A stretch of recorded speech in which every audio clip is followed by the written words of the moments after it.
And now we are very pleased to look at our next session, which is honoring those working in public health at the local, state, and federal levels. The pandemic thrust the strengths and weaknesses of our public health system into the spotlight at a level unparalleled in recent history. And never before has the importance of local, state, and federal coordination been more apparent.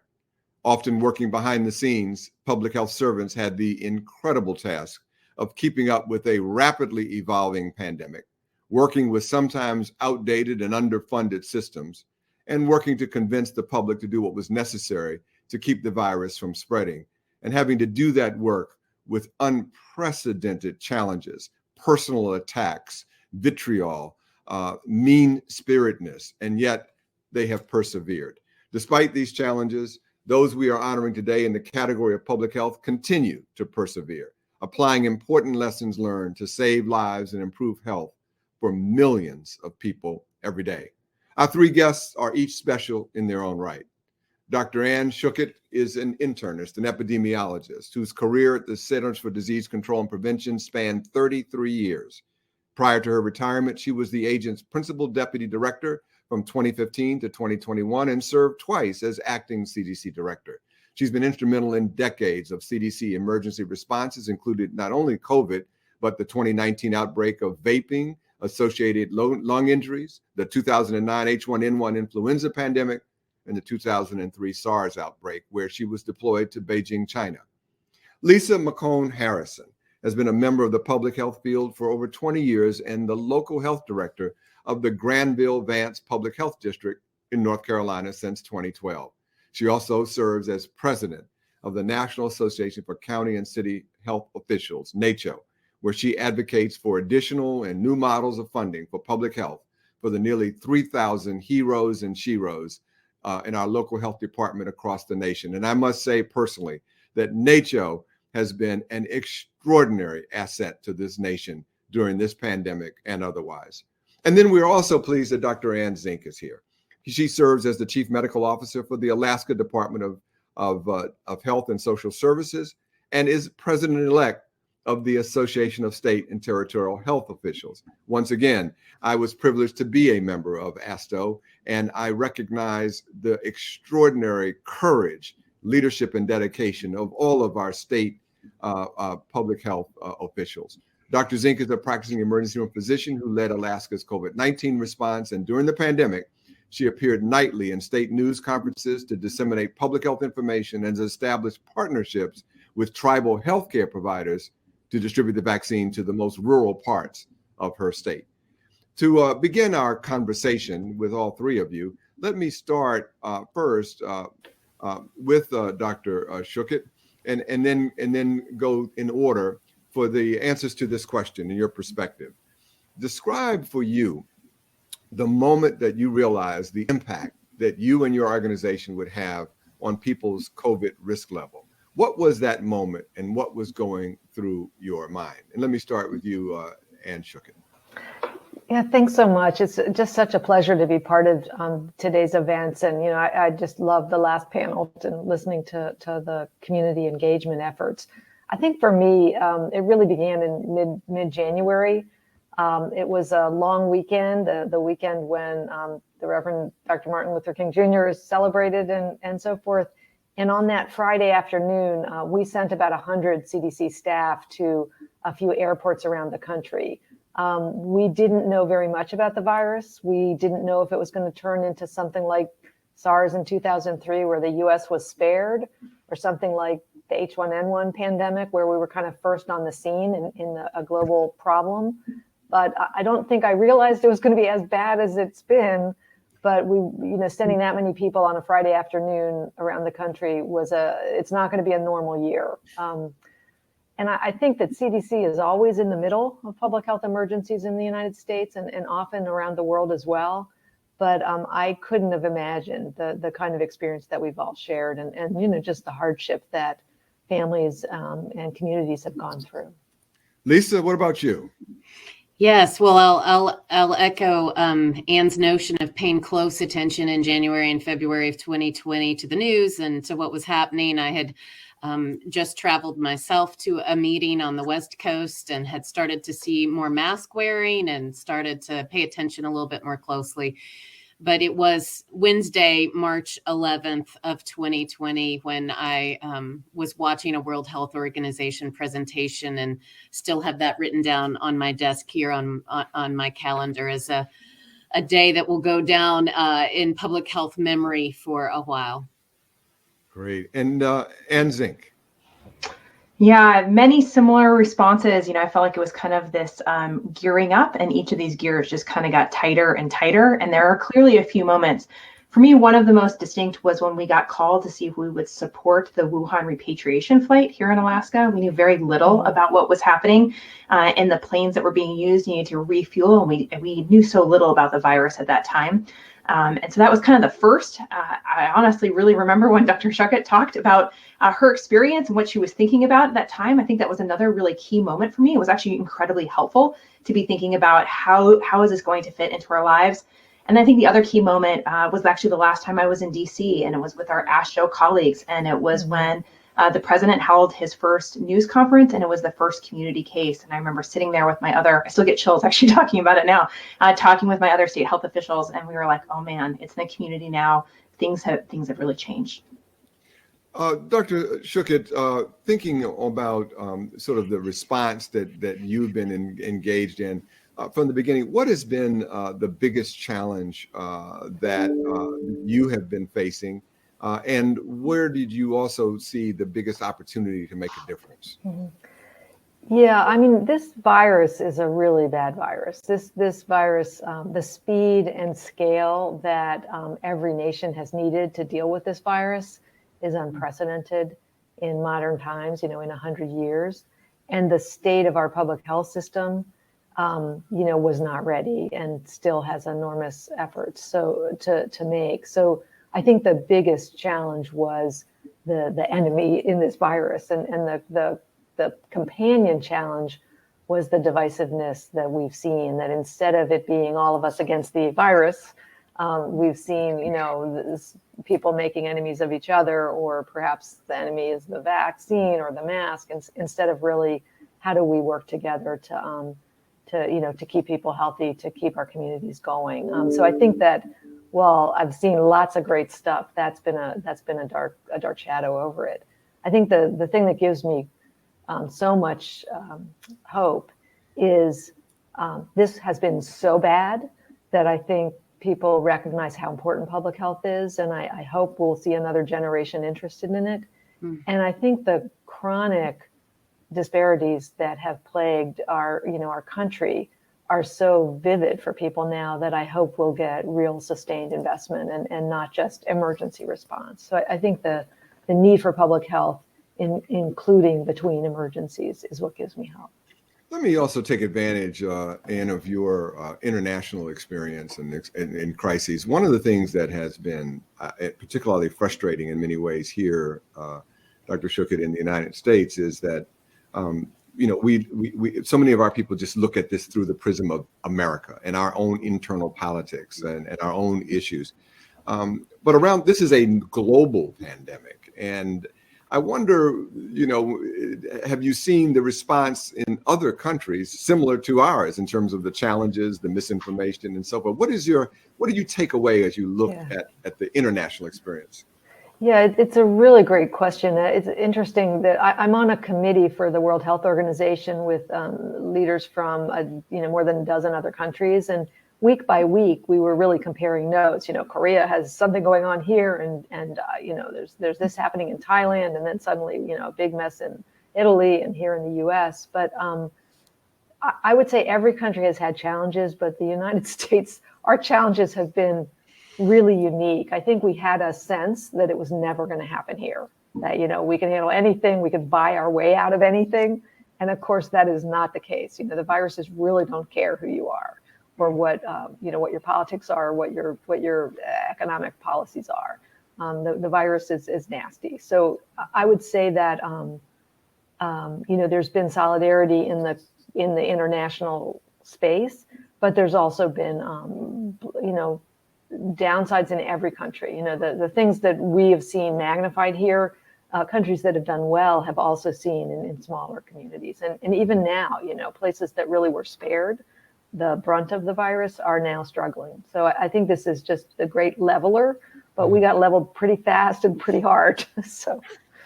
Great. And Lisa, same thing to you in terms of the biggest challenges and the biggest opportunities that you have faced.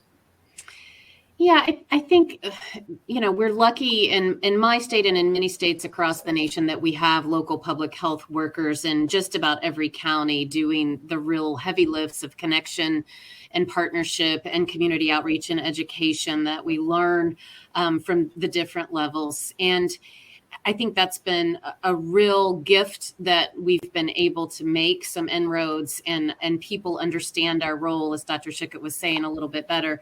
But we do understand that our systems are not nearly as robust or as nimble as the people are. And in so many cases, our people doing the work of public health have had to work twice as hard or in 5 times as many electronic data systems, for example, to get some of the work accomplished. And that's been an important lesson that I think we have plenty of opportunities ahead to try to address, to try to make better, so that public health workers can get somewhere by design, not just by perseverance. Which is one of my favorite quotes in a book by McKinley and Mercereau. It's not my own, but public health workers deserve to get somewhere by design, not just by perseverance, has come up time and again as an opportunity and a challenge. I'm really glad that you highlighted this. And again, for the policy sophisticates on this call, I think it is important that we shine a very bright light on this dysfunctional information system. In fact, I think that's so important that let me just ask Ann Zink to weigh in as well from the point of view of the state health officers. Yeah, I definitely echo Lisa's point, and I love that quote. I had not heard it before, but there's been a lot of perseverance, and we need a better design. When I think about the great challenges, many of the same things come to mind, but I think it's really been, for me, it's been about communication. I think a lot of healthcare moved to the shared decision-making process with our patients, and that's a really hard thing to do on a population scale, but it's really what our public has expected. They want to see daily case counts. They want to make shared decision-making in that. And I think we need to transform the way that we are able to share information for that shared decision-making so that we're really able to have honest conversations on the enemy being the virus. And I think that's been such the challenge during it, because people can be so asymptomatic or so mildly symptomatic and then so devastatingly ill. And the great difference between that and how to share that complex information in real time when it really impacts people's lives, kids going to school, jobs being open, economic consequences. And so what ways can we really build in public health, the traditional healthcare infrastructure, and our policy for shared decision-making when we're thinking about what makes us healthy and well together? I hope that the Office of the National Coordinator for Health Information Technology is working with both NACCHO and ASTO to try to solve some of these problems. If not, let's see if we can all sort of help to enhance the intensity of that effort. I think it is just so important. One of the things also, Lisa, let me just ask you, inevitably public health exists with side by side and intimately connected with the political environment of states and counties. Collecting data, for example, on race and ethnicity, so that we can do the policy formulations around vulnerable communities has been a challenge. I mean, am I correct that this has been difficult for many of your colleagues? Oh, absolutely. Yes. And I think when I stated we were entering data into 5 different electronic systems, that was not an exaggeration. And part of the reason for that was to get the demographic data and be able to report out locally what was happening quickly and accurately. And when it comes to rural areas like the 2 counties I serve, sometimes those data are suppressed because they're just not big numbers, and you have to concentrate on where you can report some of those larger numbers at the beginning. And there are lots of reasons statistically those kinds of decisions make sense, but when it comes to local community members and schools, churches, courthouses, and systems, and Board of Health members who say, I want to know where these 10 deaths were in our community and what we can do to stop the spread of this disease, you want to be able to get all of them helping you. So, we definitely need to do a better job of figuring out across rural and urban centers in our nation how to collect data accurately and timely and make sure we're addressing those disparities early and often. And Zink, let me just ask you on the heroes and sheroes who are now working in public health. How bad has it been from your perspective in terms of the challenges that your members, both at the state and at the county and local level, are saying? Is this a big deal? Oh, it's a huge deal. I mean, it is the most inspiring workforce I have ever had the honor to work with. I mean, to the public health workforce, the epidemiologists, the data entry, the lab people, that perseverance was remarkable, and their ability to respond. But they're human. We're all human, and there's a limit to what they can really be able to care for. The personal attacks have been really challenging. Our public health nurses who are in local communities and go to church with and school with policymakers who maybe really disagree with public health. And it has become, in some ways, public health is always going to be political, but it doesn't need to be partisan. And it has become very partisan in many ways, and it has become very personal. And so I really hope that we can find and take this moment to build systems that make the system better. I oftentimes think about burnout. Burnout is about the failure of a person. It's about a failure of a system. And so what ways can we make sure that the systems improve so we don't continue to have so many people burn out, because we have just an incredible workforce within public health that we need for our national security, for our health, for our well-being, for our economy is so directly dependent on that public health workforce, and hoping that we can make that better moving forward. Dr. Schuchat, let me ask you, you have been carrying the torch for public health for quite a while. You must have been, again, very young when you started, but you've been at this a minute. What motivated you to do this work? But also, I'm particularly curious, why are you still doing it? So, I feel extraordinarily lucky that, as a little girl, I wanted to be a doctor, and somehow I found my way to public health. And I couldn't have imagined a more meaningful, inspiring, gratifying way to spend, 33 years at the CDC. I came of age, as a physician in New York City in the midst of the beginning of the AIDS pandemic, and seeing the intensity of what that meant for people's lives, and was incredible to get to spend a career fighting big, bad problems with amazing people. Was both rewarding, personally just meaningful and fun, but also just a unique chance to make a difference, that together we can do so much more than any of us can do alone. So I think that, listening to Lisa and Ian, thinking of our colleagues and trainees, from every generation working so hard under such difficult circumstances, really, they give, I think, me strength. And I think we each, supporting each other, help us get through this. But, you couldn't, everybody wants meaning, and you can sure get it in public health. That's a great response. And I hope that both Lisa and Ann Zink will be able to continually let their members know that the hurt and pain that are suffered, every news report that we see of a public health leader being attacked, being vilified, only serves to inspire the rest of us to double down on our work. That those attacks are not born isolated or by themselves, that the rest of us see that and we say, okay, I'm going to run a little faster. I'm going to work a little harder because I owe those people something that we can do. Well, in the few minutes that we have left, let me go around the horn again, and I'll start in the same order with Ann Schuchat, and then Lisa, and then Ann Zink. And that is, what lessons have we learned from this pandemic that will serve us well from the future? Again, I'm thinking about the policy leaders who are starting to think about what comes after COVID. So what did we learn that we can use proactively and positively to build our public health infrastructure for the future? And Dr. Schuchat, we'll start with you.